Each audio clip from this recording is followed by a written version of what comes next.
Hello കൂട്ടുകാരെ, അപ്പോൾ പലരും ചോദിച്ചു നമ്മുടെ ഷോർട്ട് ഫിലിം എന്താ അപ്ലോഡ് ചെയ്യാഞ്ഞത്, ഇന്ന് അപ്ലോഡ് ചെയ്യുമെന്ന് പറഞ്ഞിരുന്നതായിരുന്നല്ലോ എന്ന്. സംഗതി എന്ന് വെച്ചാൽ നമുക്ക് കുറച്ച് ഹെൽത്ത് ഇഷ്യൂസും കാര്യങ്ങളൊക്കെ ഉണ്ട്.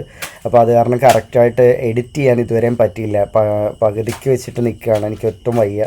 അപ്പോൾ നമ്മളാണെങ്കിൽ ഇടുക്കിയിൽ പോയിട്ട് വന്നതിന് ശേഷം ഇതുവരെ ഒന്നും തന്നെ ചെയ്യാൻ പറ്റിയില്ല.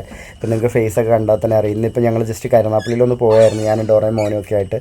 എന്നാൽ ബീച്ചിലൊക്കെ പോയി ഒന്ന് മൈൻഡൊക്കെ ഫ്രീ ആക്കിയിട്ട് വരാമെന്ന് വിചാരിച്ചു. പക്ഷേ സംഗതി എന്താണെന്ന് വെച്ചാൽ അവിടെ വെച്ചിട്ട് വീണ്ടും എനിക്ക് BP ഹൈ ആയി. നമ്മൾ വീണ്ടും ഹോസ്പിറ്റലിൽ വന്നിട്ടാണ് ഇങ്ങോട്ട് വന്നത്.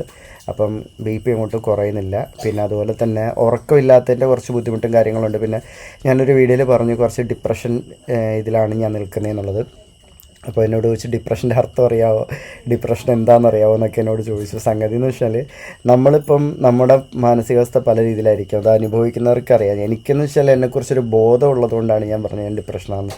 എനിക്ക് കുറേയധികം മാനസിക സംഘർഷങ്ങളും പ്രശ്നങ്ങളും ബുദ്ധിമുട്ടുകളും അങ്ങനത്തുള്ള കാര്യങ്ങളൊക്കെ ഉണ്ട്. രാത്രി ഉറക്കമില്ലായ്മ, അങ്ങനെ കുറേ പ്രശ്നങ്ങളുണ്ട്. അപ്പം അതുകൊണ്ടാണ് ഞാൻ പറഞ്ഞത് ഡിപ്രഷൻ സ്റ്റേജിലാണ് എന്നുള്ളത്.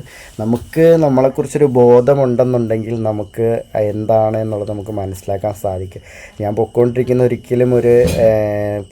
ഒരു അവസ്ഥ ഒരിക്കലും ഒരു നേരായിട്ടുള്ള അല്ല നല്ലൊരു അവസ്ഥയിലൂടെ അല്ല എന്ന് എനിക്ക് വ്യക്തമായ ബോധമുള്ളതുകൊണ്ടാണ് ഞാനങ്ങനെ പറഞ്ഞത്. അപ്പം നമുക്ക് പഴയതുപോലെ നമ്മൾ തിരിച്ചു വന്നേ പറ്റൂ. ജനിച്ചു, എന്തായാലും പൊരുതിയേ പറ്റത്തുള്ളൂ. അപ്പം പൊരുതാനുള്ള മനസ്സെന്തായാലും ഉണ്ട്, പൊരുതുക തന്നെ ചെയ്യും. എല്ലാവരും പ്രാർത്ഥനയും കാര്യങ്ങളും കൂടെ ഉണ്ടാവണം. നമ്മൾ തീർച്ചയായിട്ടും ഉടനെ തന്നെ നമ്മുടെ ഷോർട്ട് ഫിലിം അപ്ലോഡ് ചെയ്യും കേട്ടോ.